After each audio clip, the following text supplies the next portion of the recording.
Doctor Lambodharan எல்லோருக்கும் உங்களுக்கு தெரியும். இந்த தளத்தில் ஒவ்வொரு மாதமும் வந்து அருமையான பேச்சுக்களை தருபவர், பல ஆன்மீக சொற்பொழிகள் ஆற்றுபவர்கள். அவர் பல இளம் சிறார்களுக்கும் அருமையான சொற்பொழிகளை செய்து வருகிறார். அது மாத்திரமல்லாமல் அவர் ஒரு ஜிபியா வேலை செய்து கொண்டிருக்கின்றார்கள். அதே நேரம் ஒவ்வொரு டைம் எஃப்எம் தலைப்பில் டைம் எஃப்எம்,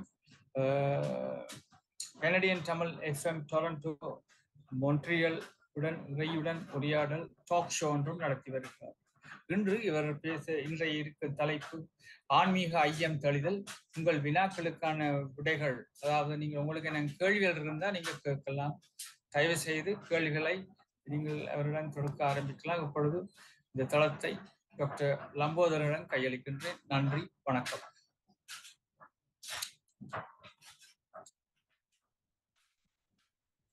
நன்றி. ஐந்து கரத்தனை அணை முகத்தனை இந்தின் நிலம்பரை போலும் ஈட்டனை அந்தே மகந்தனை ஞான குழுந்தினை புந்தியில் வைத்தடி போற்றுகின்றேனே. தெளிவு குருவின் திருமேனி காண்டல், தெளிவு குருவின் திருநாமம் செப்பல், தெளிவு குருவின் திருவார்த்தை கேட்டல், தெளிவு குருகுரு சிந்தித்தல் தான். நன்றி. உங்களுடைய நேரம், உங்களுடைய கருத்துக்கள், வினாக்கள் நீங்கள் இணைந்து கொள்ளலாம்.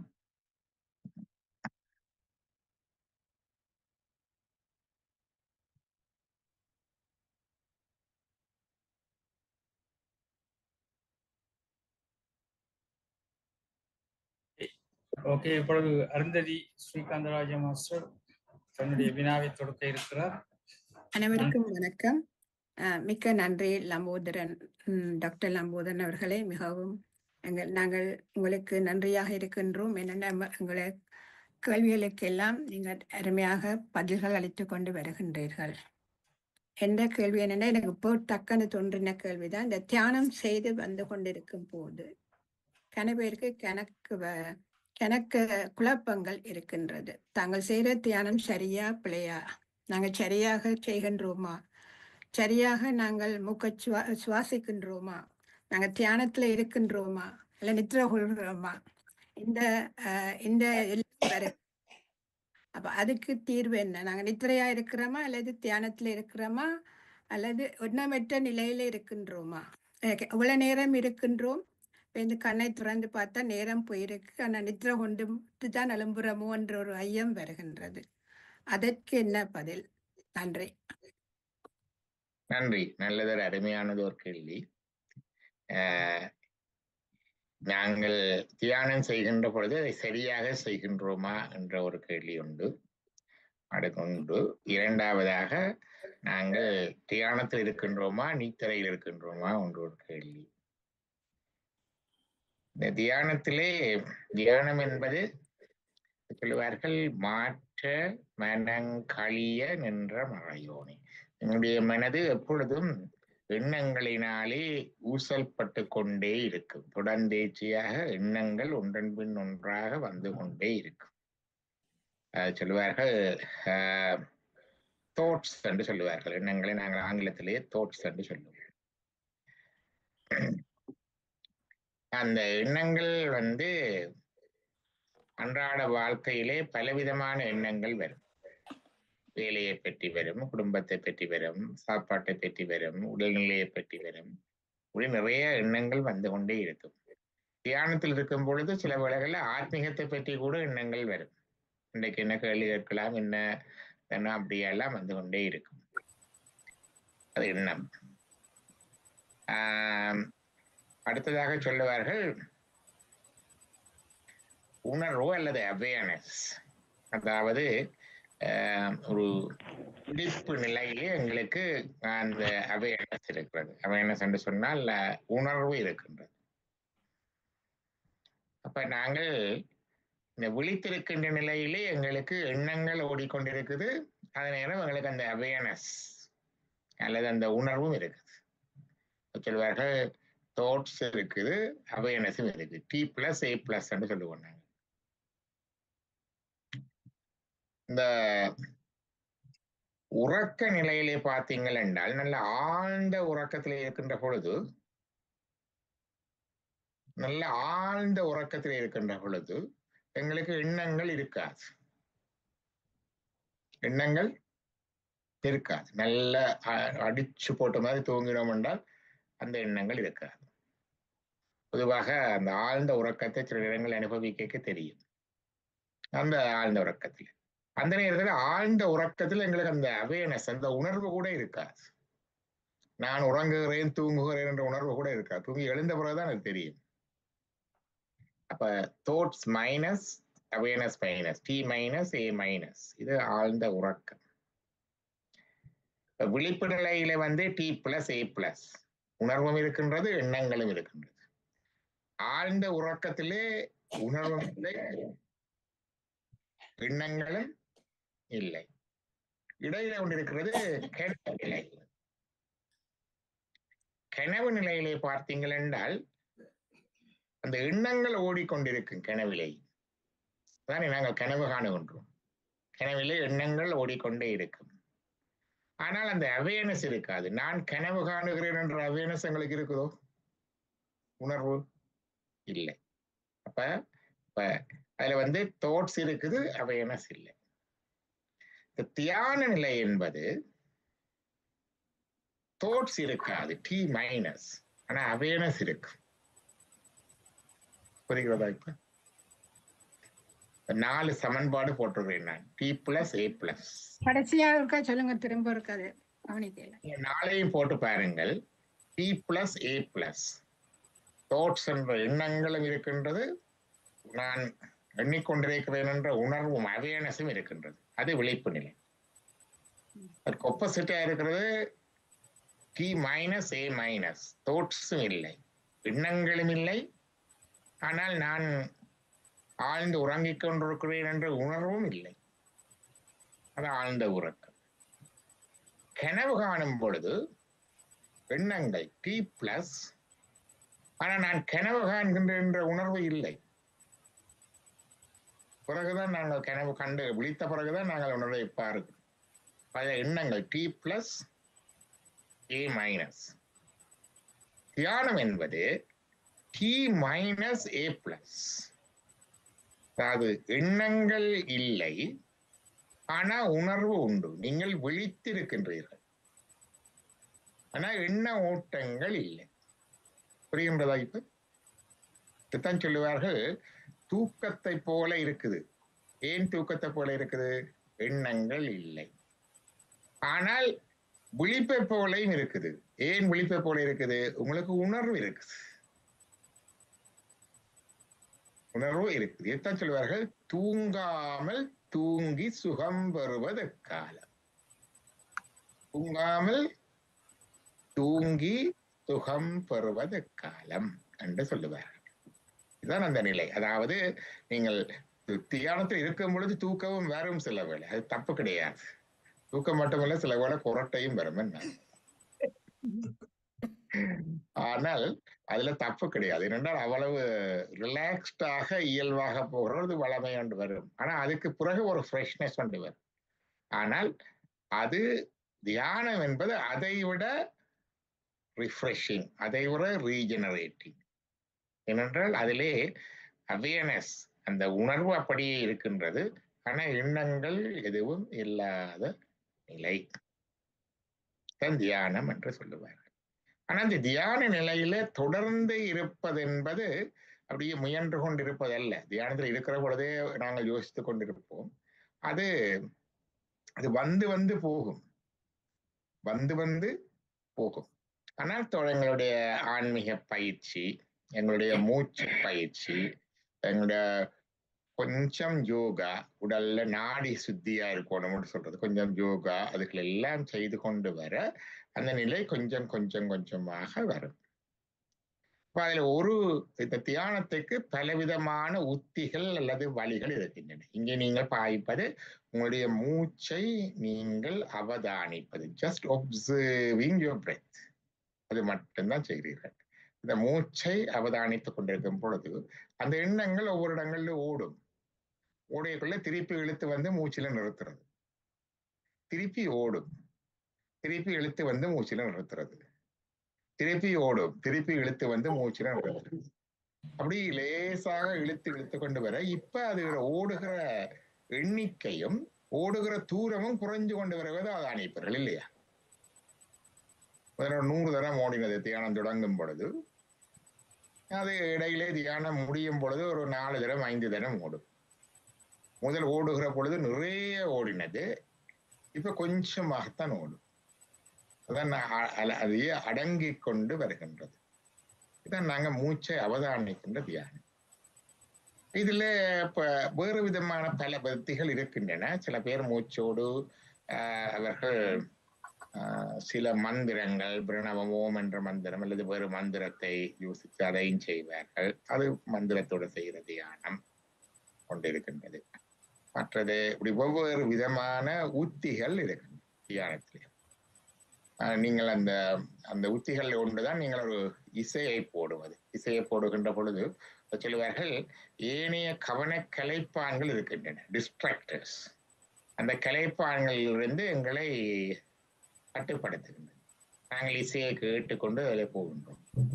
ஆனால் அந்த இசையும் கூட ஒரு விதத்திலே ஒரு விதமான சில இசைகள் வந்து இந்த தியானத்தை மனத்தை ஒருமுகப்படுத்துறதுக்கு மேலும் உதவுகிறது. அப்ப அது இன்னொரு விதமான உத்தி.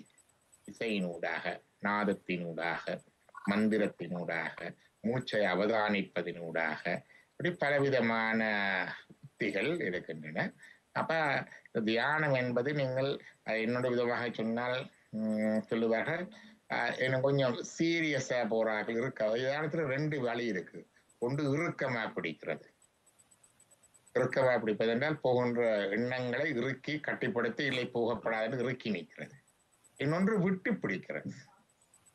விட்டு பிடிக்கிற முறைதான் நீங்கள் பொதுவாக பார்க்கிறது. அப்படி போக விட்டுட்டு எங்களுடைய எண்ணங்களை மூச்சை அவதானிப்பது மாதிரி எண்ணங்களையும் அவதானிக்கிறது. இவர் எங்க போறாரு எண்ணத்தையே பார்க்கிறது.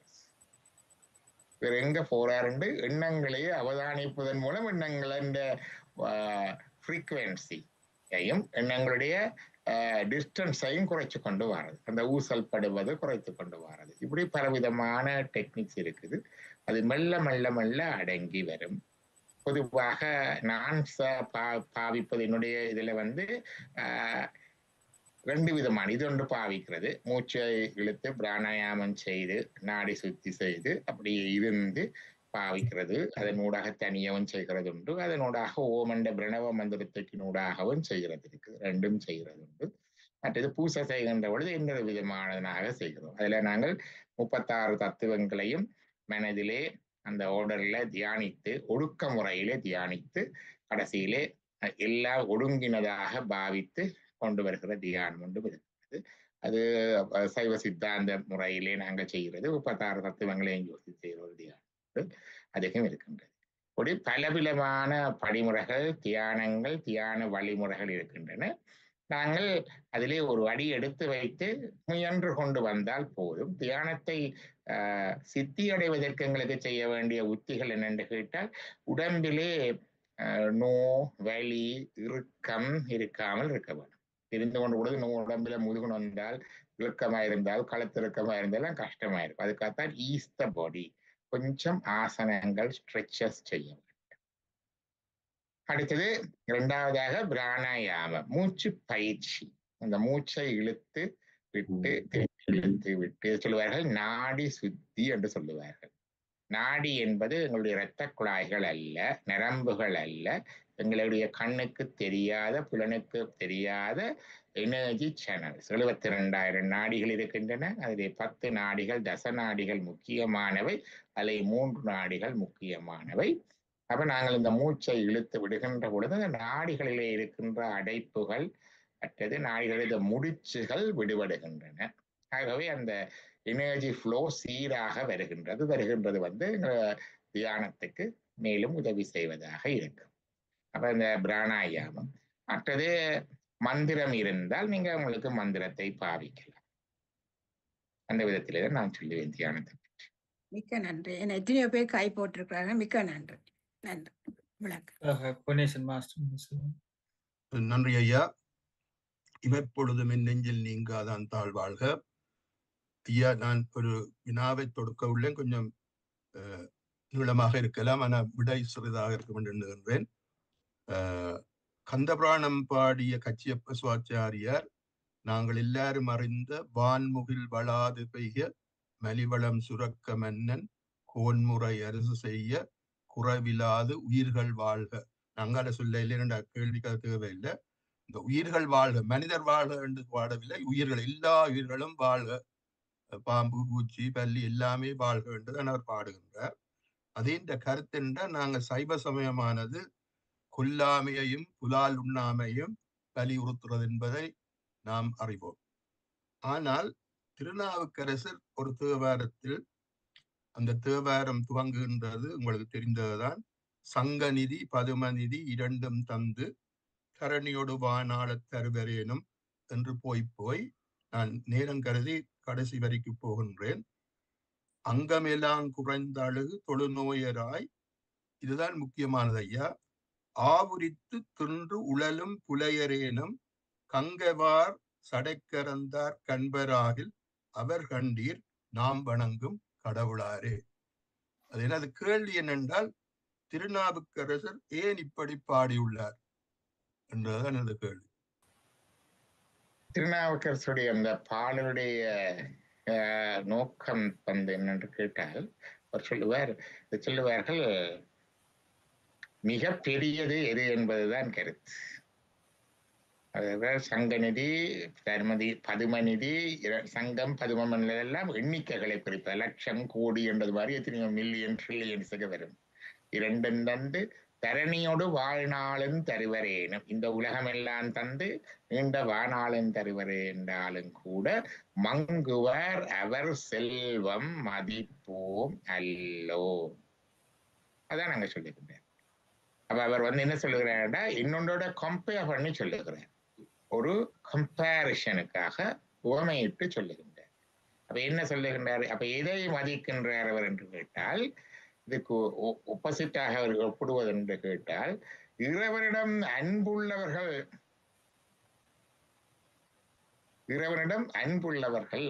இறை அன்பு உள்ளவர்கள் அவர்கள் எத்தொழிலை செய்தாலும் ஏதவத்தை பட்டாலும் ஆவுரித்து தின்றுழலும் புலையரேனும், அவர்கள் எந்த தொற்று நோய்கள் அப்படி அழிந்து கொண்டிருந்தாலும் அங்கமெல்லாம் குறைந்து அழுகு தொழு நோயராய் ஆவுரித்து தின்று உழலும் புலையர் ஏனும். அப்ப அவர் சொல்லுகின்றார் என்று கேட்டால், எங்களுக்கு இந்த செல்வங்கள், இந்த நிதிகள், அந்த கம்ஃபர்ட்ஸ் எல்லாம் ஒரு பொருட்டு அல்ல. எங்களுக்கு இறைவனும் இறைவனுடைய அன்பும் அந்த அன்பை கொண்ட அடியவர்களும் அதை விட எங்களுக்கு மிகவும் முக்கியம். அந்த ஒப்பீட்டிலே அதை சொல்லுகின்றார் அங்கே. அதான் அங்கே இவர் சொல்லுகின்ற விடயம். அப்படித்தான் நான் எடுத்துக்கொள்ளுவேன். இதை வந்து இன்னொரு இடத்திலே வரும். அது வந்து இந்த ஒப்பீடு வந்து எங்கே வருகிறது என்று சொன்னால், அயன் திருமால் செல்வமும் ஒன்றோ என்ன செய்யும் தேவே என்று சொல்லி சிவஞான சித்தியாருடைய காப்பு செய்யுள்ள வரும். அயன் திருமால் செல்வம், பிரம்மபதம் விஷ்ணுபதம் போன்ற அந்த செல்வம், வளங்கள், அனுபவங்கள், இன்ப அனுபவங்கள் நிறைந்த அந்த பதவிகள் கூட ஒரு பொருட்டு அல்ல. தைத்திரிய உபனிஷத்திலே ஆனந்தவல்லி என்று இருக்கிறது. எல்லா ஆனந்தத்தையும் கம்பேர் பண்ணுவார். சொல்லுவார், என்ன ஒரு திடகாத்திரமான ஒரு இளமையும் உள்ள ஒரு மனிதன், அவனுக்கு திடகாத்திரமான உடம்பு, நல்ல ஆரோக்கியம், நல்ல நீண்ட ஆயுள், நல்ல புத்திர பௌத்திரர்கள், குடும்பம் எல்லாவற்றையும் கொடுத்து, இந்த உலகம் முழுவதையும் கொடுத்து, நிறைய செல்வங்களையும் கொடுத்தால் அது வந்து ஒரு பூரணமான மனுஷ ஆனந்தம். மனுஷ ஆனந்தம் மேக்சிமம். இப்படி மனுஷ ஆனந்தத்துல ஒரு 100 மடங்கு கந்தர்வ ஆனந்தம், கந்தர்வ ஆனந்தம் 100 மடங்கு தேவ ஆனந்தம், அப்படி ஒன்றா சொல்லி கொண்டு போவார். இது 100 மடங்கு பிரகஸ்பதி ஆனந்தம், அப்படி சொல்லி கொண்டு போய் சொல்லுவார். அதே தைத்திரிய வருஷத்துல இருக்கிறது தமிழ்ல கைவல்ய நவநீதம் என்ற புத்தகத்துல சொல்லுவார்கள், இவையெல்லாம் என்ன நுரை, ஒரு வெள்ளத்தின் நுரை, மற்றது வந்து மற்றது வந்து அந்த கடல் பிரம்மானந்தம் என்று சொல்லுவார் ஒப்பீட்டுல. இந்த ஆனந்தங்கள் எல்லாம் ஒரு வெள்ளத்தின் நுரை மாதிரி, ஆனால் பிரம்மானந்தம், கடவுளுடைய ஆனந்தம் வந்து ஒரு பெரிய கடல். பிரம்மானந்தம் வெள்ள கடல் என்று முடியும். அப்படி ஒப்பீட்டுக்காக சொல்லுவார். இந்த ஆனந்தம், இந்த செல்வத்தை ஒப்பீட்டுக்காக அங்கே சொல்லியிருக்கிறார். ஆனா பிரச்சனை என்னண்டா ஐயா, இந்த தேவாரத்தை ஒரு சாமானிய மனிதன், இப்ப நீங்கள் ஒரு ஒரு ஆழ்ந்த ஆராய்வு செய்தபடியே அப்படி கூறுகிறீர்கள். ஒரு சாதாரணமான மனிதன், கல்வி அறிவு இல்லாதவன், இந்த கடைசி வரியத்தான் தூக்கி பிடிப்பான். ஆவரித்து தின்றலும் புலேரேனும் கங்கவார் சடைக்கிறந்தார் கண்பராகில் அவர் கண்டீர் நாம் வணங்கும் கடவுளார் என்றால், நான் எல்லாம் மச்சம் சாப்பிட்டுட்டு கொள்ளையாடி பண்ணிட்டு கோயிலுக்கு போய் சாமியை கும்பிடலாம் தானே என்று எண்ண மாட்டானா என்றால் இந்த எனது ஆதங்கம். இரண்டாவது கேள்வி. இது இரண்டாவது பகுதி. இதுல வந்து இந்த கேள்வி வந்து ரெண்டு இருக்கிறது. இந்த கேள்வி தன் பொருட்டா பிறர் பொருட்டா என்ற கேள்வி இருக்கிறது. தன் பொருட்டு அனுமானம் நீங்கள் உங்களுக்காக கேட்கின்றீர்களா அல்லது மற்றவர்களுக்காக கேட்கின்றீர்களா என்பது பொறுத்து விடை அமையும். எங்களுக்காக கேட்பது என்று சொன்னால், என்னுடைய ஆன்மீக நிலை, என்னுடைய நான் பிறந்து வளர்ந்த சமூக குடும்ப சூழல், என்னுடைய தொழில், அதை பொறுத்து அது அமையும். பைபிள்ல ஒரு வாசகம் உண்டு, இந்த வாய்க்கு உள்ள போறதை விட வாயிலிருந்து வெளியில வாரதுதான் மனிதனை அசுத்தப்படுத்துகிறது. அது ஒன்று. இரண்டாவதாக, இந்த திருக்குறளை பார்த்தீங்கள் என்றால் கொல்லாமை புலான் மறுத்தல் இரண்டும் மிகப்பெரிய அதர்மங்களாக சொல்லப்பட்டிருக்கிறது. ஆனால் எங்கே சொல்லப்பட்டிருக்கிறது என்றால் துறவறவியலிலே சொல்லப்பட்டிருக்கிறது. ஆகவே துறவிகளுக்கு அது மிக சிறப்பாக விதிக்கப்பட்டிருக்கிறது. ஆன்மீகத்திலே முழு நேர பணியில ஈடுபட்டவர்களுக்கு சிறப்பாக விதந்தோதப்பட்டது. மற்றவர்களுக்கு ஆன்மீக நாட்டம் இருந்து அதை விட்டால் நல்லது என்ற கருத்து இருக்கின்றது. ஆனால் கட்டாயமாக இது விடுபட்டால் தான் ஆத்ம ஞானம் கிடைக்கும் என்று இல்லை. எங்களுடைய 63 நாயன்மார்கள்ல அதிவர்த்த நாயனார் என்றவர் இருந்தார். அவர் மீன் பிடிப்பவர். அவர் தினமும் பிடிக்கின்ற மீன்ல ஃபர்ஸ்ட் கட்ச சிவபெருமானுக்கு திருப்பி விடுவார் கடல்ல. அவர் ஒரு நாயனர். அதே மாதிரியாக எங்களுக்கு திருநாளை போவார் என்ற ஒரு நாயனர் இருந்தார், நந்தனார். அவர் மாடு வெட்டுறவர். அவர் தொடர்ந்து மாடு வெட்டி கொண்டுதான் இருந்தார். மாடு வெட்டி வருகின்ற தோலை கோயில் வாத்தியங்களுக்கு கொடுப்பார், அல்லது நரம்புகளை வாத்தியங்களுக்கு கொடுப்பார். கோரோசனை மாட்டில இருந்தான் எடுக்கிறது, அதை அபிஷேகத்துக்கு கொடுப்பார். அதில் வர்ற கொஞ்சம் காசுல இவர் திருப்பன்கூர்ல ஒரு குளமும் கூட வெட்டி வைத்திருக்கிறார். ஆகவே நாங்கள் இந்த வெளிப்படையாக அவர்களுடைய தொழிலையோ அவருடைய உணவு பழக்கத்தையோ பார்த்து அவருடைய ஆன்மீகத்திலே இவர் பெரியவர் அல்லது சிறியவர் என்று நாங்கள் மதிக்க முடியாது. ஓகே, நன்றி நன்றி நன்றி நன்றி. ராதா மாஸ்டர், நீங்க சொல்லுங்க. எல்லோருக்கும் வணக்கம். லம்போதரன் ஐயா, உங்களுக்கு புத்தாண்டு வாழ்த்துக்கள். முதல்ல உங்களுக்கு விரத வாழ்த்துக்கள், அனைவருக்கு விரத புத்தாண்டு வாழ்த்துக்கள். நான் கேட்கிற கேள்வி என்னென்றால் ஐயா, ஆன்மீகம் ஏன் மனிதருக்கு அவசியம்? ஒன்று, ஆன்மீகம் என்றால் அதுல எத்தனை விதமான ஆன்மீகங்கள் இருக்குது? மற்றது, கடவுளை நம்புறாக்கள் தான் இந்த ஆன்மீகத்தை பின்பற்றலாமா? கடவுளை நம்பாதவர்களுக்கு ஆன்மீகம் இல்லையா? ஆன்மீகம் ஏன் அவசியம்? எத்தனை விதம் இருக்குது? அதாவது ஆன்மீகம் என்றால் என்ன என்று பார்க்க வேண்டும். அந்த ஆன்மீகம் என்று என்ன என்று பார்த்தாத்தான் இது ஆன்மீகம் எத்தனை விதம் இருக்குது, கடவுளை நம்புறது. ஆன்மீகம் என்பது என்பதை பொதுவாக சொல்லுவார்கள் மெய் உணர்தல் என்று திருக்குறள்ல ஒரு அதிகாரம் இருக்குது. மெய் உணர்தல், அறிதல் அல்ல, உணர்தல். ஆன்மீகம் என்பது மெய்யை பற்றிய தேடல், மெய்யை பற்றிய விசாரம், ஆராய்ச்சி. பிறகு அந்த மெய்யை பற்றிய அனுபவம், உணர்தல். அதுதான் ஆன்மீகம். இது எது மெய் என்பது இருக்கின்றது. இந்த மெய்யை தேடுகின்ற பொழுது ஒவ்வொரு படிநிலைகள்ல ஒவ்வொருவரும் வெவ்வேறு விதமாக அந்த மெய்யை தேடி இருக்கிறார்கள். எத்தனை விதம் என்று சொன்னீர்கள், எத்தனையோ விதங்கள்ல இந்த மெய்யை தேடுகின்றார். அந்த மெய்யை ஒவ்வொருவரும் கண்டு பார்த்த மெய்யையும் அவர்கள் வெவ்வேறு விதமாக கூறியிருக்கின்றார். அந்த கஜ நியாயம் என்று சொல்லுவார்கள். ஒரு கண் பார்வை குறைந்தவர் யானையை பார்த்தது போல என்று சொல்லுவார். இப்ப இந்த மெய்யை பற்றிய தேடல், கடவுள் இல்லை என்று ஒருவர் சொல்லுகின்றார் என்றால் அவருடைய வாழ்க்கையிலே அவருடைய அறிவு, அவருடைய அனுபவம், அவருடைய தேடலில் அவர் கண்ட மெய் அது. அவ்வளவுதான். அதுதான் முடிந்த முடிவு என்று வந்து விடாது. அது சில விட பிறகு மாறலாம். இந்த மெய் என்றது வந்து அதான் எங்களுடைய தமிழிலே சைவ சித்தாந்த நூல்களுக்கு பேர் மெய் கண்ட சாத்திரம். அது ஒன்று. இப்ப இந்த தேடல்கள்ல ஆன்மீகம் எத்தனை விதம் என்று பார்த்தால் இந்த மெய்ய தேடுறது எல்லாருலையும் இருக்கு. இப்ப எதை மெய் என்று தேடுகிறார் என்றுதான் கருத்து. இப்போ ஒருவருக்கு வந்து சொல்லுவார், எனக்கு படிப்புத்தான் முக்கியம் என்றவர் இருக்கிறார். கல்விதான் கடவுள். அவர் காண்றமே அதையே தேடுவார். எல்லா விதங்களிலேயும் கல்வியை அறிவை பெருக்குவதற்கு முயல்வார். இன்னொருவருக்கு செல்வம், காசேதான் கடவுளடா, அதுதான் மெய், அதற்காக உழைத்து ஓடி தேடி அதுதான் முக்கியம் என்று சொல்லுவார். இன்னொரு சொல்லலாம், கணவனே கண் கண்ட தெய்வம், அல்லது காதல் செய்யும் மனைவியே சக்தி கண்டீர் என்று அதுதான் வாழ்க்கையிலே பெரும் மெய்யாக தங்களுடைய வாழ்க்கையை கொண்டு போவார். சில பேருக்கு பிள்ளைகள் பெரியவர்களாக இருப்பார்கள். சில பேருக்கு சமூக சேவை, மக்கள் சேவையே மகேசன் சேவை என்று இருப்பார். சில பேருக்கு அவர்கள் செய்கின்ற தொழில், கடமையே கண்கண்ட தெய்வம், செய்யும் தொழிலே தெய்வம் என்று இருப்பார்கள். அப்படி ஒவ்வொருவரும் தாங்கள் தேடுகின்ற அல்லது தேடி அடைய முடைகின்ற மெய் வந்து வாழ்க்கையிலே வித்தியாசமா இருக்கின்றது.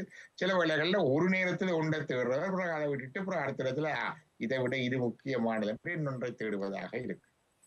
ஆகவே இந்த எல்லாவற்றையும் தேடிக்கொண்டிருக்கின்ற பொழுது இது எல்லாவற்றையும் கண்டு பிறகு அதுக்கு அடுத்ததாக இல்லை, இதை விட இன்னும் கூடுதலாக முக்கியமானது ஒன்று இருக்கின்றது என்று சொல்லி போவார்கள்.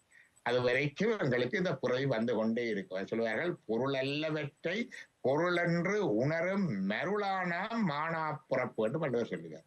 எது மெய்ப்பொருளோ அதை மெய்ப்பொருள் என்று இல்லாமல் மெய் இல்லாத பொருள்களை மெய்யென்று நெச்சு தேடிக்கொண்டிருக்கிறதுனால, அதனை நாடிக்கொண்டிருக்கிறதுனால இந்த மருள் என்ற மருட்சி என்ற மயக்கம் வருகின்றது. அதனாலே புறப்பு திருப்பி வருகின்றது. ஆகவே இந்த ஆன்மீகம் என்பது இந்த நாங்கள் பிறந்து இறந்த எல்லாருக்குமே அந்த பெயர் சொல்றோமோ இல்லையா, இந்த தேடல்ல தான் இருக்கிறோம். ஒருவர் காசை தேடுறார், ஒருவர் கல்வியை தேடுறார், ஒருவர் தொழிலை தேடுறார், ஒருவர் சமூகத்தை தேடுறார், அரசியல், ஆன்மீகம், இப்படி பல விதங்கள்லையும் நாங்கள் ஓடிக்கொண்டு இருக்கின்றோம். அந்த மெய்யை நாங்கள் தேடி மெய்யை அடையும் வரைக்கும். மெய்யை அடையும் பொழுது எங்கள் நிலை என்னென்று கேட்டால் பொய் கட்டி மெய்யானார். நாங்கள் அந்த மெய்யாகவே வந்து விடுவோம். we become that. பொய் கட்டி மெய்யாகவே வந்து விடுவோம். அதுதான் மெய்யின் உச்ச அனுபவம். அது வரைக்கும் இந்த தேடல், இந்த விசாரம், இந்த இது போய்கொண்டே இருக்கின்றது. ஆகவே இதுதான் எங்களுடைய ஆன்மீகம். இது அவசியம் இல்லை என்பது அல்ல. நீங்க சொன்னான்னு சொல்லாட்டின்னு எல்லாரும் அந்த பயணத்திலே தான் இருக்கிறோம். கொஞ்சம் பேர் சொல்லி கொண்டிருக்கிறோம், கொஞ்சம் பேர் சொல்லாமல் இருக்கிறோம். அதுக்காக சொல்லிக் கொண்டிருப்பவர்களாம் ஆன்மீகத்திலே முன்னேற்றமாக இருக்கிறோம் என்றும் அல்ல, சொல்லாமல் இருக்கிறவர்கள் இதிலே பின்னுக்கு இருக்கிறார்கள் என்றும் அல்ல. If you lead an ethical life, அது ஆன்மீகம் தானே? Ethics are necessary for certain இது வரைக்கும். அது வந்து பிறகு எதிக்ஸ் என்றது வந்து அது தர்மத்திலே வருகின்றது. அதாவது எத்திக்ஸ் எங்க வருகிறது என்று சொன்னால் 3 விதமான எத்திக்ஸ் வச்சிருக்கிறோம் நாங்கள். ஒன்று ஆர்டினரி எத்திக்ஸ் என்று சொல்றது, சாமானிய தர்மம் அல்லது உலக தர்மம். அது நாங்கள் டேக்ஸ் பே பண்றது, டிராபிக் ரூல்ஸ் ஒபே பண்றது, கியூவை ஒபே பண்றது, அதெல்லாம் ஒரு எத்திக்ஸா இருக்குது. இந்த எத்திக்ஸை நாங்க ஃபாலோ பண்ணாட்டி உலகத்துல ஒரு குழப்ப நிலை வந்துடும். அது சாமானிய தர்மம். அதுல பெரிதாக ஆன்மீக பலன்கள் இல்லை. உலகம் ஒழுங்கா நடக்கிறதுக்கு நான் ஒழுங்கா இருக்கிற வேணுமெண்டா பக்கத்துல இருக்கிறவங்க ஒழுங்கா இருக்க வேணும். என்ன பக்கத்து வீட்டுக்கார என்னுடைய வீட்டுக்கு குப்பையை போட்டா நான் ஒழுங்கா இருக்கல, அவர் ரோட்ல கண்ட பாட்டுக்கு ரோடு டிராவல் கொடுக்கணும் கூட நான் போகல. அப்ப இது ஒரு எத்திக்ஸ். இது ஆர்டினரி எத்திக்ஸ் என்று சொல்லுவேன், லோக தர்மம். இதுக்கு சட்டங்கள் இருக்கின்றன. அந்த காலத்துல ஸ்மிருதிகள் என்ற புஸ்தகங்கள் இருக்கின்றன. இப்ப லோஸ், ரெகுலேஷன், பை லோஸ் எல்லாம் இருக்கு. ஒரு வீடு கட்டணும் உண்டான, மதில் கட்டணும் உண்டான, எல்லாத்துக்குமே அதெல்லாம் இருக்கு. அது ஒன்று, ஒரு விதமான. 2வது இது சொல்லுவார்கள், மற்றவர்களுக்கு பிரச்சனை இல்லாம வாழ வேணும். அதான் அந்த எதிக்ஸ். 2வது எதிக்ஸ் வந்து மற்றவர்களுக்கு பிரயோசனமா வாழ வேணும். இதுல தன்னை விட மற்றவர்களுக்கு முன்னுரிமை கொடுக்கின்ற தன்மை கொண்ட காட்டுகிறார். அப்படி கேட்க, தன்னை விட மற்றவர்களுக்கு முன்னுரிமை, மற்றவர்களுக்கு உதவி செய்கிறது, மற்றவர்களுக்கு தன்னை விட முன்னுரிமை கொடுக்கும். இது வந்து இதை சொல்லுவார்கள். இதைத்தான் வேதங்கள்ல சொல்லப்பட்ட அறம் என்று சொல்லுவார். அறம் செய்ய விரும்பு. அப்ப இது வந்து முதலாவது வந்து ஹேர்ட் நெவர் என்றதுல வரும், முதலாவது தர்மம். 2வது வந்து இந்த சொல்லுவது ஹெல்ப் எவர், எப்போதும் மற்றவர்களுக்கு உதவி செய்கின்றது. இது வைதீக தர்மம் என்று சொல்லுவார்கள். ஏனென்றால் எல்லா சமய வேதங்களிலேயும் இது நன்றாக சொல்லப்படுகின்றது. மற்றவர்களுக்கு உதவி செய்ய வேண்டும் என்று சொல்லப்படுகிறது. உபத்திரவம் செய்யாமல் இருக்கணும் என்று சொல்லப்படுகிறது. இந்த 2 நிலையிலேயும் எத்திக்ஸ் இருக்கிறது. ஆனா எத்திக்ஸால மட்டும் நாங்கள் மெய்யை இறையை அடைய முடியாது என்பது சைவத்தினுடைய கொள்கை. இந்த 2வது எத்திக்ஸ் என்னது? முதலாவது எத்திக்ஸ் வந்து உலகத்தினுடைய சமுதாயத்துல எல்லாரும் சுமூகமா வாழ்றதுக்கு உதவுது. இந்த 2வது எத்திக்ஸ் வந்து என்ன செய்யுதுன்னு கேட்டா, எங்களுக்கு புண்ணிய பாவங்களை தருகின்றது. இந்த புண்ணிய பலன்களினாலே எங்களுக்கு நாங்க புண்ணியம் செய்தா புண்ணியத்தின் பலன் இன்பம். Good karma bring the good effects. நாங்க பாவம் செய்தா அது பலன் துன்பம். அப்ப அதனால அதுதான் வருகிறது. சில போல சொல்லுவார்கள் மறுபுறப்பு அதுக்கு ஏற்ற மாதிரி வந்து அமையும், சொர்க்க நரகங்கள் அமையும். இதெல்லாம் வந்து கொண்டு இருக்கு. It's recurrent cycle. பட் இது வந்து எங்களுக்கு மெச்சூரிட்டியை தருகின்றது. அந்த ஆன்மாவுக்கு, ஆன்ம அறிவுக்கு ஒரு முதிர்ச்சியை, மெச்சூரிட்டியை தருகின்ற இந்த அனுபவங்களின் ஊடாக. ஆனா ஆன்ம விடுதலையை தராது எத்திக்ஸ். இதையும் தாண்டிய 3வது இது சொல்றது காட் சென்டர்ட் லைஃப் ஸ்டைல் என்று சொல்றது, அல்லது சொல்லுவார்கள் ட்ரூத் சென்டர்ட் அல்லது காட் சென்டர்ட் லைஃப் ஸ்டைல். அதை சொல்லுவார்கள் தியோசென்ட்ரிக் லைஃப் ஸ்டைல். முதலாவது வந்து ஈகோ சென்ட்ரிக் லைஃப் ஸ்டைல், 2வது வந்து சோஷியோ சென்ட்ரிக் லைஃப் ஸ்டைல், 3வது வந்து தியோசென்ட்ரிக் லைஃப் ஸ்டைல். அந்த மையத்தில் வருகின்ற பொழுது அதைத்தான் சொல்லுவார்கள். கிருஷ்ணர் சொல்லுவார், சர்வ தர்ம பரித்யாக மம்மேவம் சரணம் பிரஜ. எல்லா தர்மங்களையும் கைவிட்டு என் ஒருவனையே சரணடைவாய. அப்ப உலக தர்மம் மற்றது வைதீக தர்மம் எல்லாம் அங்க வந்து அடிபட்டு போகும். அதுக்காக கையை விட்டுட்டு போறதுண்டு இல்லை. இந்தியா இன் கான்ஃபிளிக்ட் அந்த இறை தர்மத்துக்கு முக்கியத்துவம் கொடுக்குறேன். நீங்க பெரிய புராணத்துல இருக்கிற அங்க 63 செயின்ஸ் ஸ்டோரிஸ் வந்து இந்த கோணத்துல பார்க்காட்டிக்கு புரியாது. அது ஒரு ஃபெனாட்டிக்ஸ் இந்த ஸ்டோரி மாதிரி தான் இருக்கு எங்களுக்கு பார்க்கிறோம். அப்ப ethics will help to certain extent until certain level. நன்றி. அடுத்ததாக பரதா அம்மா கனடாவில் இருந்து நீங்க பேசலாம். பரதா ஷாம். வணக்கம் எல்லோருக்கும். வணக்கம். டாக்டர் லம்போதரனுக்கு சிறப்பான வணக்கம். இன்றைய நாளிலே, இன்று காலை உங்களுடைய பேஸ்புக், அதாவது முகநூல் தளத்தை பார்த்த பொழுது அருமையாக நாவலர் பெருமான் கூறி இருந்த எவ்வாறு கோயில்கள் நடத்தப்பட வேண்டும், எவ்வாறு பூசாரியர்கள் இருக்க வேண்டும் என்ற ஒரு பகுதியை பார்த்தேன். அப்பொழுது நீங்கள் 4 பாலப்பாடத்தை பற்றியும் நான் அறிந்து கொண்டேன் பின்பு. ஆனால் முற்றுமுழுதாக எங்களுக்கு இந்த பாலப்பாடங்களை பற்றி, அதில் என்ன இருக்கிறது, உள்ளடக்கம் என்ன, நாவலர் பெருமான் சைவத்துக்கும் தமிழுக்கும் எவ்வாறு தொண்டு செய்து போனார் என்பதை பலர் அறிய மாட்டேன். எனக்கே தெரியாது.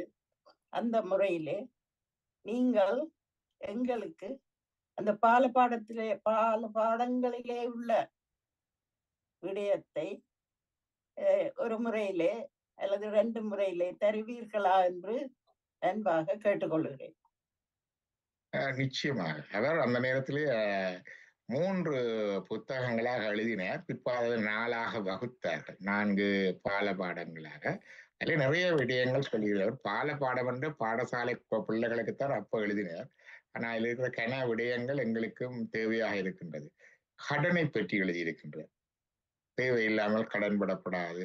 எக்கனாமிக் மேனேஜ்மெண்ட்டை பற்றி எழுதியிருக்கிறார். சுத்தம் சுகாதாரத்தை பற்றி எழுதியிருக்கிறார். மற்றது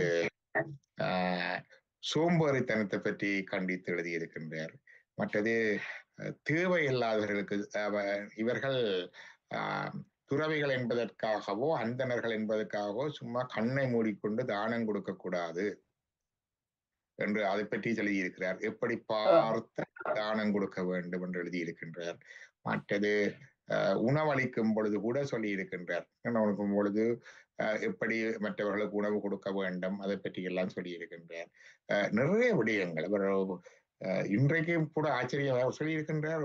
கன விடயங்கள் பிள்ளைகளை ஒரு பொழுதும் அடித்து துன்புறுத்தப்படாது என்று ஆர்வலர் அப்பவே சொல்லி வச்சிருக்கிறார். அது கொண்டு சொல்லி வச்சிருக்கிறார். அதே மாதிரி மனைவி பிள்ளைகள் வேலையாட்களை அன்போடு நடத்த வேணும் அதுவும் சொல்லி வச்சிருக்கிறார். அதே மாதிரியாக வைத்தியசாலைகளை ஸ்தாபிக்க வேண்டும் என்று சொல்லியிருக்கார். ஆர்வலர் காலத்தில் எங்களுடைய யாழ்ப்பாணம் வயதனா வைத்தியசாலை ஆரம்பிக்கப்பட்டிருக்கவில்லை. நம்முடைய காலத்திலே கொலரா தொற்றுநோய்கள் வந்திருக்கின்றன. தொற்றுநோய் வந்த அவர் அதுக்குரிய சேவைகள் செய்திருக்கிறார். அப்போதெல்லாம் அங்க இருக்கிற கவர்மெண்ட் ஏஜென்ட் மற்றவர்களுக்கெல்லாம் எழுதியிருக்கிறார், சேவை செய்திருக்கிறார். அந்த நேரத்தில் ஒரு முறை கரையூரிலே அவர்கள் என்ன செய்திருக்கிறார்கள், அந்த தொற்றுநோய் வந்த மக்களுடைய குடிசைகளை எல்லாம் எரித்து அழித்து அதை நோயை கட்டுப்படுத்துவதற்காக அப்படி செய்திருக்கிறார்கள். அதையெல்லாம் கண்டித்து இப்படி எல்லாம் செய்யக்கூடாது, நோயாளர்கள் கண்டால் அவர்களுடைய வைத்தியசாலைகளை வைத்து வைத்தியர்களை வைத்து அவர்களை பராமரிக்க வேண்டும் என்பதை இப்படி போய் குடிசைகளை எரித்து அழித்தெல்லாம் நோயை கட்டுப்படுத்த முடியாது அவர் அந்த நாளிலேயே அது போட்டிருக்கிறார். அது நிறைய விடயங்கள் அவர் செய்திருக்கிறார். அதுல பாலப்பாடத்துல நிறைய இருக்கின்றது. நாங்கள் சந்தர்ப்பம் கிடைக்கின்ற பொழுது அது டாபிக் எடுத்து கட்டாயம் நீங்கள் பாலப்பாடங்களை பற்றி அதுல உள்ள தற்கால நடைமுறைக்கு ஏற்ற விடயங்களை அவர் எப்படி எடுத்து காட்டியிருக்கிறார். சில சமயங்களிலே அவரை உதாசீனம் பண்ணுகிறவர்களும் உண்டு. ஆனால் அவர் ஒரு பெரிய மகான், தமிழுக்கும் சைவத்துக்கும் தொண்டு செய்தவர் மாத்திரமல்ல, கிறிஸ்தவத்துக்கும் தொண்டு செய்தவர். பைபிளை மொழிபெயர்த்து அந்த முறையிலே எங்களுக்கு ஒரு தளத்திலே முற்றுமுழுதாக அவரை பற்றி சொல்ல வேண்டும் என்று கேட்டுக்கொள்கிறேன். வணக்கம். ஒன்றை மட்டும் சொல்லலாம். அவர் சொன்னதுல அவர் சொன்னார், இந்த புத்தகத்துல இது கண்டா போல எல்லாத்தையும் கண்ணை மூடிக்கொண்டு பின்பற்றப்படாது சொல்லி இருக்கிறார். அவர் சொல்லி இருக்கிறார், புஸ்தகத்துல இருக்கின்ற அவர் சொல்ற சுருதி யுக்தி அனுபவம் ஒன்று ஒரு புஸ்தகத்துல இருக்கண்டா அது மற்ற புஸ்தகங்களோட ஒத்து போவதோண்டு பார்க்க வேணும் உண்டு. ரெண்டாவது யுக்தி என்றது எங்கட பகுத்தறிவுக்கு ஒத்து போகுதோ, டஸ் இட் மேக் சென்ஸ் என்று பார்க்க வேணும். மூன்றாவது அனுபவம், அது பிராக்டிகபிளா ஒன்று பார்க்க வேணும். இந்த மூன்றும் போட்டிருக்கிறார். அது மிகவும் முக்கியமான நினைக்கிறேன். நாங்க சில வேளை இப்பெல்லாம் தகவல் யுகமாக இருப்பதனால எல்லா புஸ்தகங்கள், எல்லா நூல்கள், எல்லா மகான்கள் சொன்னது எல்லாமே வந்து எங்களுக்கு முன்னால குவிஞ்சிருக்கு. அதனால எது சரி எது பிழை கண்டதுல நாங்கள் சொன்னார், புத்தகத்துல இருக்கிறது எல்லாவற்றையும் பின்பற்ற வேண்டும் என்று இல்லை. எங்களுடைய பகுத்தறிவுக்கு அது சரியா இருக்க வேணும், எங்களுடைய அனுபவத்துக்கு அல்லது பிராக்டிக்கலா இருக்க வேணும். மூன்றையும் பார்த்து செய்ய வேணும் என்று சொல்லி. இன்றைய காலையில நீங்கள் போட்ட அந்த செய்தி தற்காலத்தில் அதுவும் வெளிநாடுகளில் இருக்கின்ற, வெளிநாடுகள் உள்நாடு எல்லாம் இருக்கின்ற கோவில்களிலே, தேவாலயங்களிலே, தேவாலயம் என்று அவர் எங்களுடைய கோயில்களைத்தான் சொல்லுகிறார். அந்த முறையிலே மிக அவசியமாக பார்த்து அதன்படி நடக்க வேண்டிய அவசியம் இருக்கிறது என்பதை நாங்கள் உணர்வதற்காக நீங்கள் அதிலே உள்ள தற்காலத்திலே பேணக்கூடிய விடயங்களை எடுத்து சொல்லுங்க உங்களுக்கு. நிச்சயமா. ஓகே, நன்றி. சரோஜ் குருநாதன் மாஸ்டர், நீங்க சொல்லுங்க. அனைவருக்கும் இனிய காலை வணக்கம்.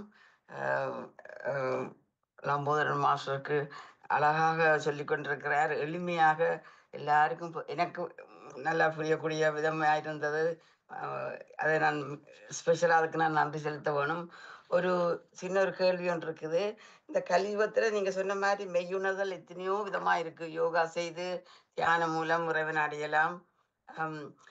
அதே போல நாமஸ்மரணத்தாலேயும் இறைவன் அடைய வழி இருக்கான்றது சின்ன கேள்வி எனக்கு. ஏண்டா அது சில நேரங்களில் அது செய்யறதுக்கு இலகுவாக இருக்கும்.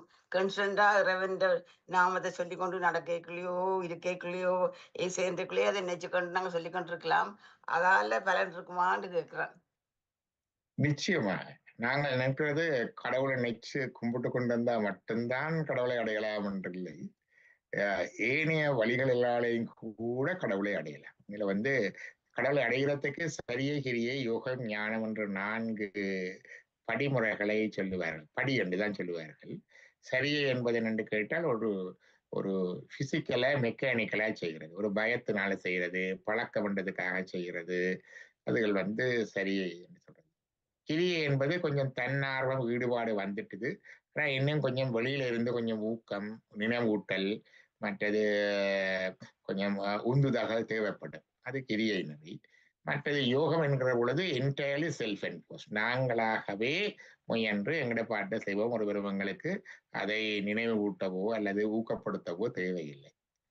ஞானம் இது 3 வழிகளிலேயும் ஒவ்வொரு வழியிலையும் அதன் பெறுபவரும் வித்தியாசம். சொல்லுவார்கள் சரியை செய்தா சாலோகம் என்று. ரெண்டா இறைவனுக்கு கிட்ட இருக்கலாம், ஆனா அது ஆக கிட்ட இல்லை. ஒரே உலகத்தில் வசித்தல் என்று சொல்லுவார்கள். சாமீபம் வேண்டா இன்னும் கொஞ்சம் சமீபம் வருது. சார்பு வேண்டா இறைவன் உருவத்தன்மையை பெறுது. சாயுச்சியம் என்பது கடைசி. அதாவது அந்த ஒரு துறையில இருந்து அந்த துறையிலே ஆழ்ந்து அதிலே இருக்கிற பல பரிமாணங்கள், பல உண்மைகளை தேடி கண்டடைந்து அனுபவித்து அதை வெளிக்கொணர்ந்து மற்றவர்களுக்கு பகிர்கின்றது ஞான முறை. இது ஆன்மீகத்திலே மட்டுமல்ல, இசையாக இருக்கலாம், பரதமாக இருக்கலாம், கல்வியாக இருக்கலாம், விளையாட்டாக இருக்கலாம், அதனூடாக கூட இறைவனுக்கு அடக்கமாக வரக்கூடியதாக இருக்கு. ஆகவே எதை செய்தாலும் நீங்கள் எந்த அளவு ஈடுபாட்டோடு செய்கின்றீர்கள் என்பதை பொறுத்தது. இப்ப நாமஸ்மரணையை நாங்க மெக்கானிக்கலாயும் செய்யலாம், நாமஸ்மரணையை ஈடுபாட்டோடு செய்யலாம், ஆனா விட்டு விட்டும் செய்யலாம், தொடர்ச்சியாக செய்து கொண்டு வர்றதும் இருக்குது. இனி அதிலே ஆழ்ந்து அதற்குள்ளே போய் அதனுடைய மற்ற பரிமாணங்கள் அனுபவங்களையும் கண்டு அடைந்து அனுபவித்து அதை வெளிக்கொணர்றதும் இருக்குது. அந்த நிலையை பொறுத்து நாம் ஏதோ ஒன்றுக்குள்ளால போனா கூட அங்கே இறைவனை அடையக்கூடியதா இருக்கு. ஆக ஆன்மீகம் என்பது பல நினைப்பது போல நாங்கள் பேசிக் கொண்டிருக்கின்ற அல்லது கும்பிட்டு கொண்டிருக்கிற ஆன்மீகம் மட்டுமல்ல, வாழ்க்கையிலே எந்த நிலையில இருந்தாலும் கூட நாங்கள் அந்த பயணத்திலே தான் இருக்கின்றோம்.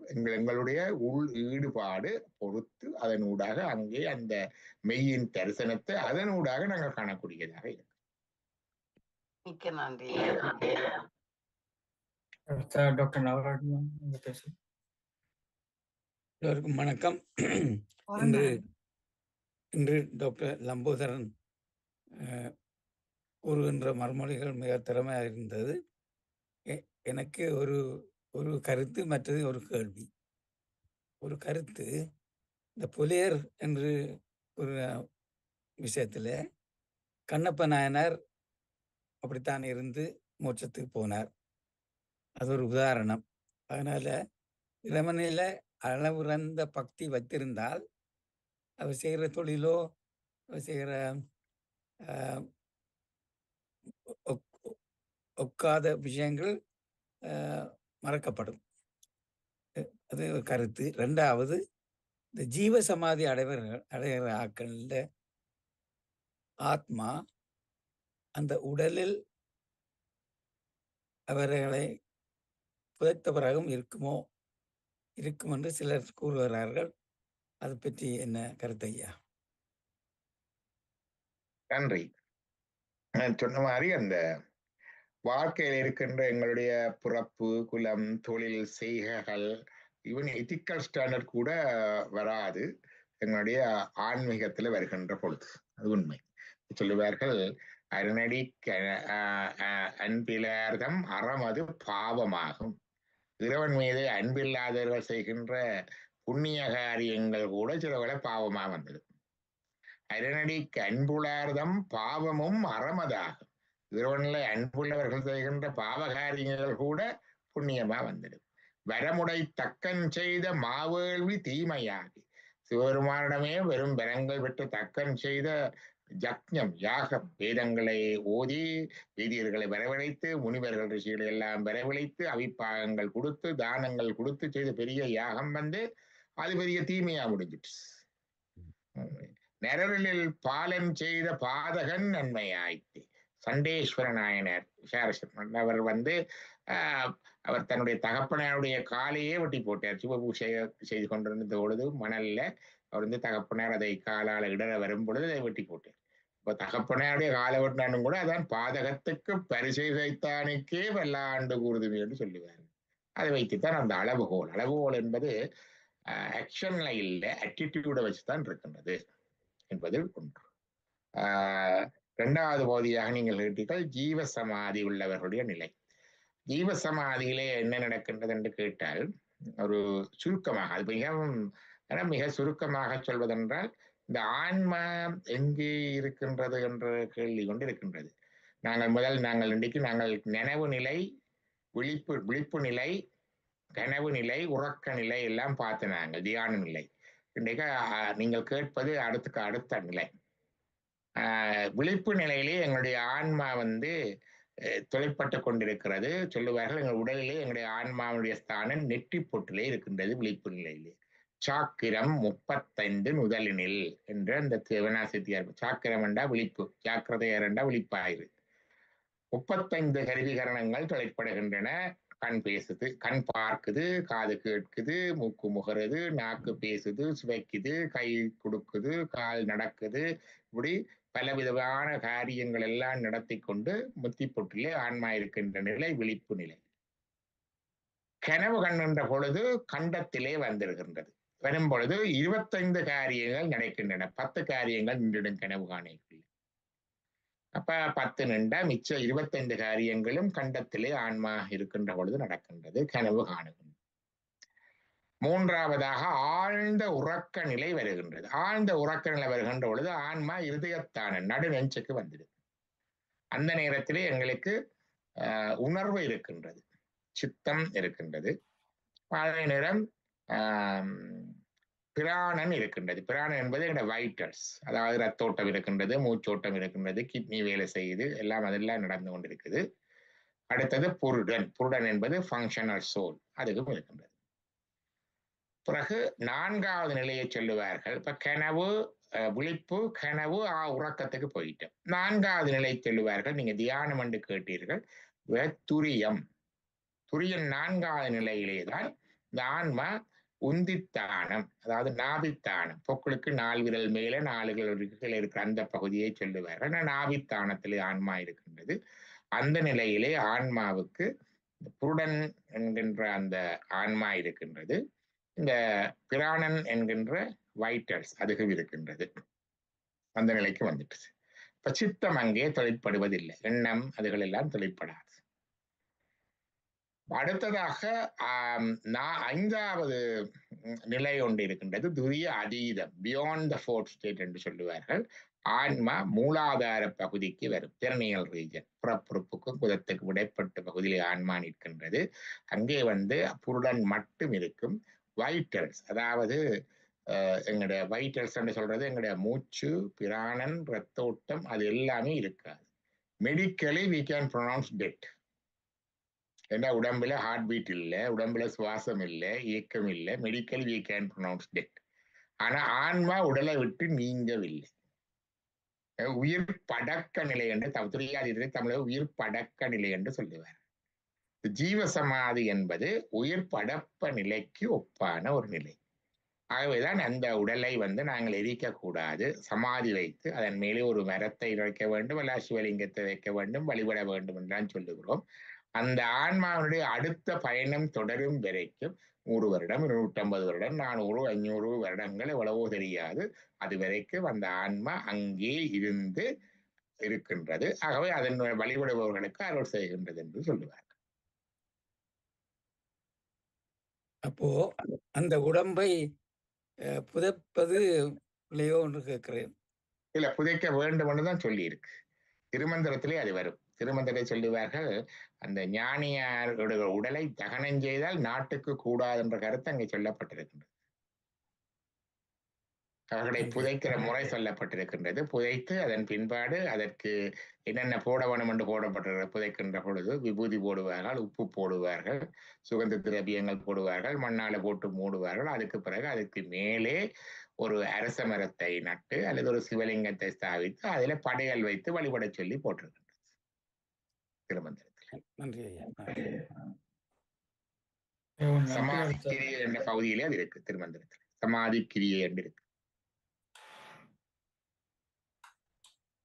நன்றி. நீங்க பேசலாம். 88059490 உங்களை அறிமுகப்படுத்தி போட்டு பேசுங்க. நீங்க எங்க இருந்து பேசுறீங்க? அன்மியூட் பண்ணுங்க. அன்மியூட் பண்ண தெரியாது கை கஷ்டமா? கை போட்டவ அன்மியூட் பண்ண இல்லாம இருக்கிற. ஓகே, அவ போயிட்டா போல. விஜய் பேசுங்க நீங்க. வணக்கம் டாக்டர். Thank you very much. எல்லாருக்கும் ஹாப்பி நியூ இயர். வணக்கம். இந்த கேள்வி என்னன்னா, உங்களோட தியானம் சம்பந்தமான கேள்வி. அந்த துரியம் துரியாதீதம் என்று சொன்னீங்க.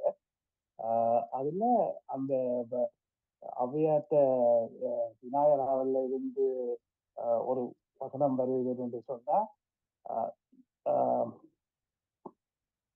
என்னை அறிவித்து எனக்கருள் செய்து முன்னை வினையின் முதலை களைந்து வாக்கும் மனமும் இல்லா மனோலயம் தேக்கியே எந்தன் சிந்தை தெளிவித்து இருள்வழி இரண்டு கொன்றுடம் என்ன அருள் தரும் ஆனந்த தழுத்தியன் செவியில் எல்லையில்லாத ஆனந்தம் அளித்து அல்லல் களைத்தே அருள் வழி காட்டி சத்தத்தினுள்ளே சதாசிவம் காட்டி சித்தத்தினுள்ளே சிவலிங்கம் காட்டி அப்படியே போ மனவு கணுவாய் அப்பாலுக்கு அப்பாலாய் என்று இதுல அந்த சத்தத்தினுள்ளே சதாசிவம் காட்டி சித்தத்தினுள்ளே சிவலிங்கம் காட்டி என்றதுக்கு என்ன விளக்கம்? அந்த கடவுள் அப்படித்தான் இருக்கிறாங்க சத்தமாகவும் சித்தத்திலும்.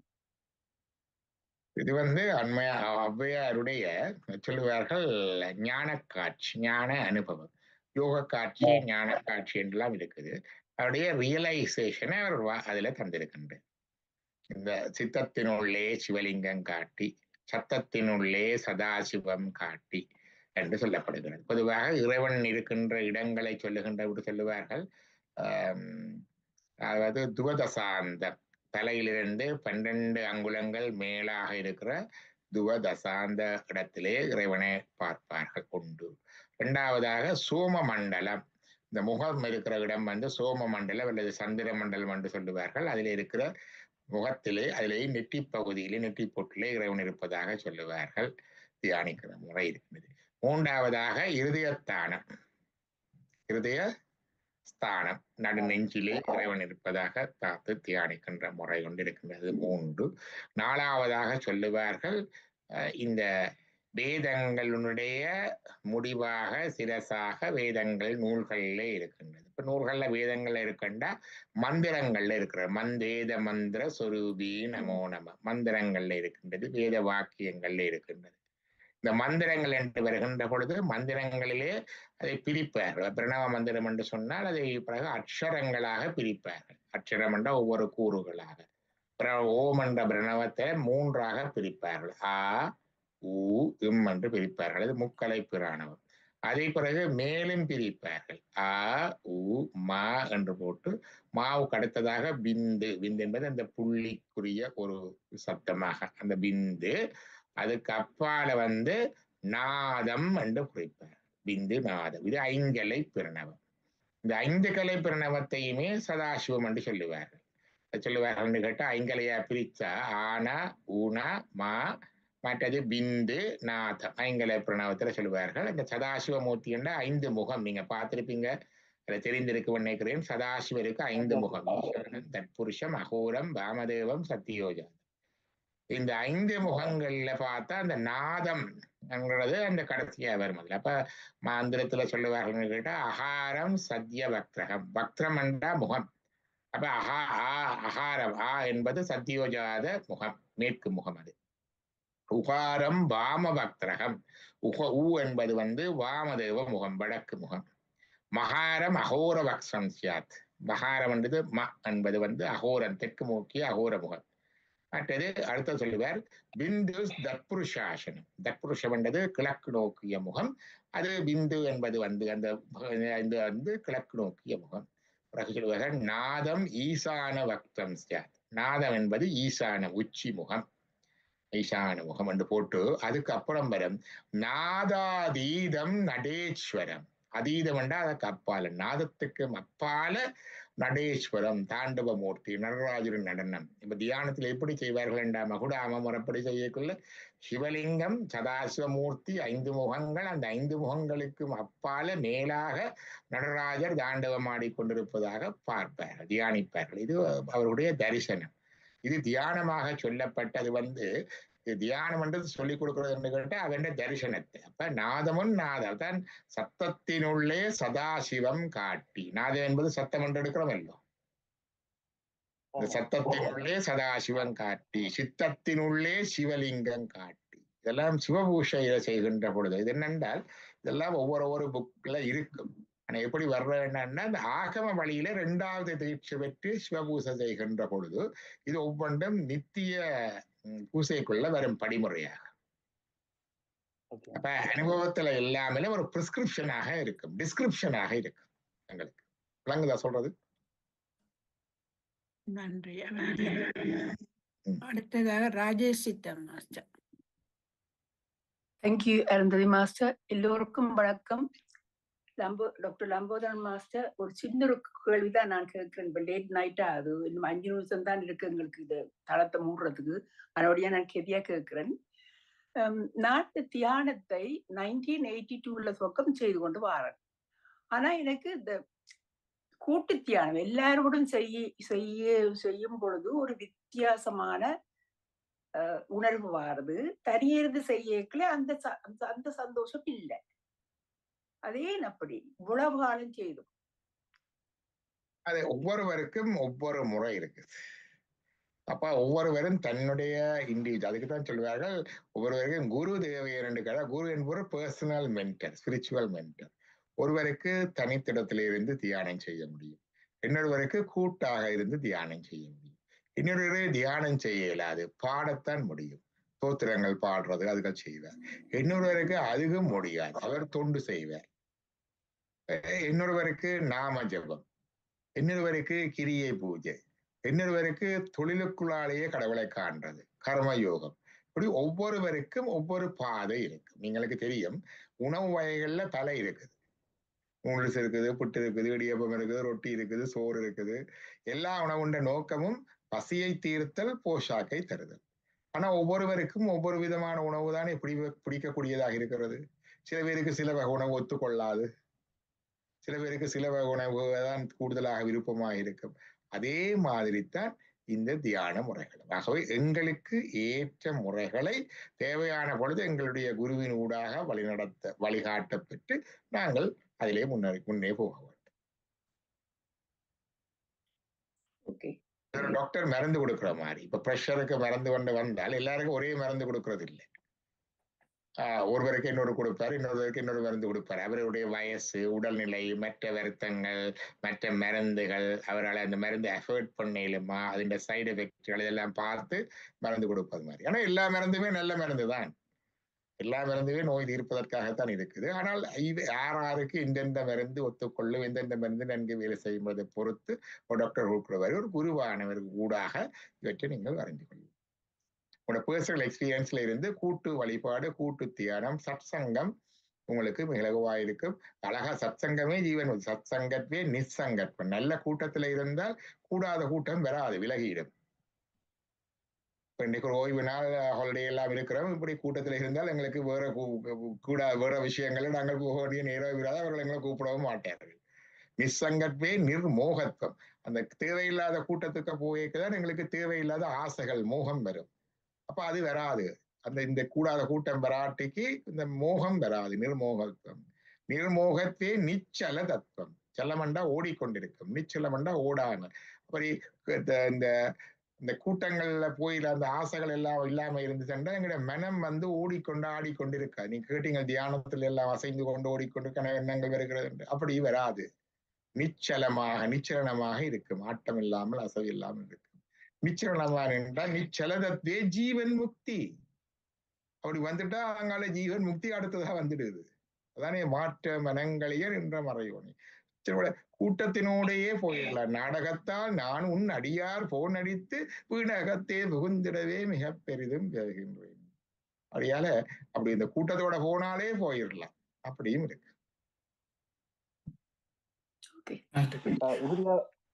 இறுதியா ஒரு கேள்வி, அந்த திருவள்ளுவரை பற்றி கோட் பண்ணுவீங்க.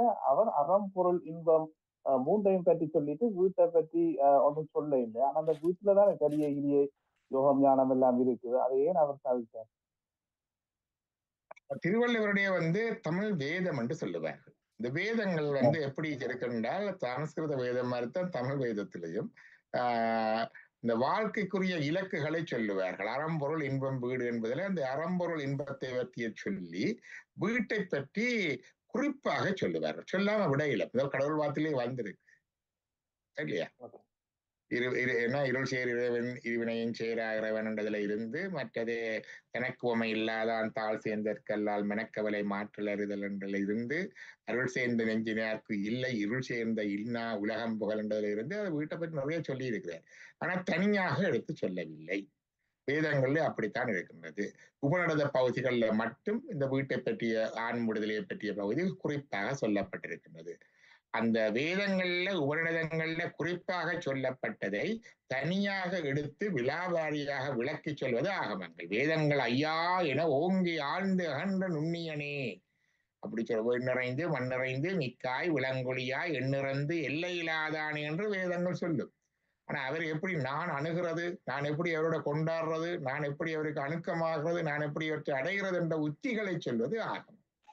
அது இது அவன் திருவுரு இவன் அவன் எனவே எங்களை ஆண்டு கொண்டெங்களும் தரல. இதுதான் அவற்றை உருவம், இதுதான் அவருடைய வடிவம் என்று சொல்லி அவருக்கு நாங்கள் குளிக்க வார்த்து, அவருக்கு நாங்கள் அபிஷேகம் பண்ணி, அவருக்கு நாங்கள் சமையல் செய்து படைத்து, அவருக்கு இது பிடிக்கும் அது பிடிக்கும் எல்லாம் சொல்லி இது என்னுடைய பிள்ளையாரப்பா, என்னுடைய முருகன், என்னுடைய அம்மாளாச்சி, என்னுடைய சிவன் என்று சொல்லி அந்த அகமயப்படுத்தி எங்கும் மறைந்து எங்கும் பறந்திருக்கிற அந்த இறை எங்களோடு உறவாட வைத்து அகமயப்படுத்தி கணுக்கமாக கொண்டு வர்ற உத்திகளை தருகிறது ஆகமம். அதுதான் சரிய கிரிய யோகஞானம். அதை பற்றிய விடயங்கள் எங்களுக்கு மெய்கண்ட சாஸ்திரங்கள்ல இருக்கு. நேரம் கருதி நாங்கள் நன்றி நன்றி. சில அறிவித்தல சொல்ல இருக்கின்றேன். நாளைக்கு காலமே 9 மணிக்கு யூகே நேரம். என்னவென்றால் நீங்க சொல்றீங்க எங்கட இந்து சமயத்துல செத்த உடம்ப நாங்கள் எரிக்கிறோம். ஆனால் எனக்கு தெரிந்த வழியில சித்தர்கள் பெரிய யோகிகள் எங்கட ஸ்ரீ பாபா சாய் பாபா எல்லாத்தையும் புதைத்து அதுக்கு மேல ஒரு சமாதி கட்டி நாங்கள் வெள்ளன போயிட்டு ஒரு கொழு பூசை செய்து வலை பூசை செய்து அவர்கள் எழுப்புறோம். அப்ப இங்க கிறிஸ்துவ சமயத்துல ஆக்கள் உடம்ப புதைக்கிறாங்க, அது செய்யணும். ஆனால் இப்ப சொல்லினோம் எரிக்கிறதால அந்த நீங்க சொன்னீங்க ஜெனரல் ரூல்ல அந்த லாயில படி அது இஸ் மோர் பொல்யூஷன் இருக்காது, அது நல்லது என்று சொல்லினோம். புதைச்சால் இப்ப எங்களுக்கு நிலம் இருக்காது, நிலமும் போய் புதைக்கிறதுக்கு ஒரு உடம்புக்கு மேல உடம்ப வச்சு புதைச்சு கொண்டு வேண்டி வருது. அப்ப ஏன் எங்கட இந்து சமயத்துல நாங்கள் அதுல செய்யறோம், கிறிஸ்துவ சமயத்துல அப்படி செய்யறார்கள். அப்ப நாங்களும் எங்களுக்கும் எங்களுக்கும் தேவையென்றால் நாங்களும் எங்களோட உடம்ப புதைக்க முடியும், அதுக்கு நிலத்தை வாங்கி செய்யலாம். உங்களோட கருத்து என்ன? எது நல்லது எது பிள்ளை? இந்த அந்த உடம்பை அடக்கம் செய்தல் என்பது கிட்டத்தட்ட 20,000-30,000 வருஷத்துக்கு முந்தையே மனித நாகரிகத்தின் தொடக்கத்திலேயே வந்துட்டு ஒருத்தருக்கு வருத்தக்காரரை பார்க்கறதுன்னா அந்த காலத்திலேயே பழைய புதைகுழிகளை கண்டெடுக்கிறார்கள். அப்ப அடக்கம் செய்யப்பட்டிருக்குது. அதே மாதிரி காயம்பட்டவர்களை பராமரித்திருக்கிறார்கள். தொடையெலும்பெல்லாம் காயப்பட்டு நடக்க முடியாம இருந்தவரால் அதுக்கு பிறகும் பல காலம் வாழ்ந்திருக்கிறத பார்க்கிறோம். அப்ப யாரோ ஒரு ஆள் அவரை சப்போர்ட் பண்ணியிருக்கணும். இப்ப இந்த பண்புகள் நீண்ட காலமாக இருக்கின்றன. இதை ஒவ்வொரு பண்பாட்டு சமூக பண்பாட்டு சமய நம்பிக்கை அடிப்படைகளின்படி இறந்த பிறகு உடலை என்ன செய்கின்றது என்று தீர்மானிக்கிறோம் நாங்கள், நாகரிகம் வந்த பிற்பாடு. அதுக்கு முதல் அப்படி செய்திருப்போமோ தெரியாது. என்ற பொழுது பொதுவாக என்னென்று கேட்டால் இறந்த பிறகு என்று கேட்டால் இதுதான் அடிப்படை, respectful disposal of the body, disposal of the body, disposal with dignity. அதுதான் அங்க தேவை. இப்ப உடலை அதுதான் செய்ய வேண்டும். அது ஒவ்வொரு சமய மார்க்கங்கள் ஒவ்வொரு நம்பிக்கைகள்ல ஒவ்வொரு விதமாக இருக்கின்றது. கிறிஸ்தவர்கள் புதைக்கிறார்கள் என்று கேட்டால் அவருடைய நம்பிக்கை ஒரு காலத்திலே இந்த இறந்தவர்கள் அனைவரும் மீண்டும் இந்த உடலோடு எழும்புவார்கள், அவர்களுக்கு ஒரு நியாய தீர்ப்பு நடக்கும். ஆனவடினால் அவர்கள் புதைக்கின்றார்கள். அது அவருடைய மத நம்பிக்கையின்படி இருக்கின்றது. அதே மாதிரியாக இந்துக்கள் பொதுவாக தகனம் செய்கின்ற வழி இருக்கின்றது. ஏன்னா இறந்த பிறகு எங்களுக்கு ஒன்றுமே மிஞ்சுவதில்லை. பிறகு அங்கால புது வாழ்க்கை இப்ப எரித்து சாம்பலாக்கி சாம்பலையும் கூட கரைத்து விடுவார்கள். என்ன அப்படி செய்கின்ற வழி இருக்கின்றது. ஆனால் ஞானிகள் இப்படி சித்தர்களுடைய உடலை இப்படி அடக்கம் செய்கின்ற பொழுது அந்த இருந்த பொழுது அவர்களுடைய அணுக்கத்தினால நாங்க கொஞ்சம் நன்மை பெறுகிறோம் இல்லையா? அவர்களுக்கு முன்னால அதே நன்மையை அவர்கள் இறந்த பிறகு நாங்கள் பெறக்கூடியதாக இருக்கு. அதற்காக அவர்கள் சஜஸ்ட் பண்ணி இருக்கிறார்கள், நீங்கள் ஞானிகள் என்று அறிந்தால் தெரிந்திருந்தால் அப்படி அடக்கம் செய்யலாம் என்ற வழி ஒன்று விதிவிலக்காக சொல்லப்பட்டது. அதான் நாங்கள் எடுத்துக்கொள்ள வேண்டிய வழி. இதுல இது சரி இது பிழை என்பது அல்ல. சமீபத்திலே காணுமன் ரட்டன் டாட்டா அவர்களுடைய சம்பிரதாயத்தின்படி உடலை வெட்டி கழுகுகளுக்கு தீனாக போட்டார்கள் இல்லையா? கழுகுகளுக்கு தீனாக போடும், முதல் வெட்டுவதில்லை, கழுகுகளுக்கு தீனாக போடுவார்கள். பிறகு அது ஸ்டேஜ் அதெல்லாம் சாப்பிட்டு முடிஞ்ச பிறகு திருப்பி எலும்புகளை எல்லாம் அங்கே அது கண்டு ஆள் இருப்பார், அதெல்லாம் வெட்டி போட திருப்பி அந்த கழுகுகள் சாப்பிட்டு முடிக்கும். அப்படிப்பட்டது ஒவ்வொரு பேர் ஒவ்வொரு விதமாக செய்கின்றார்.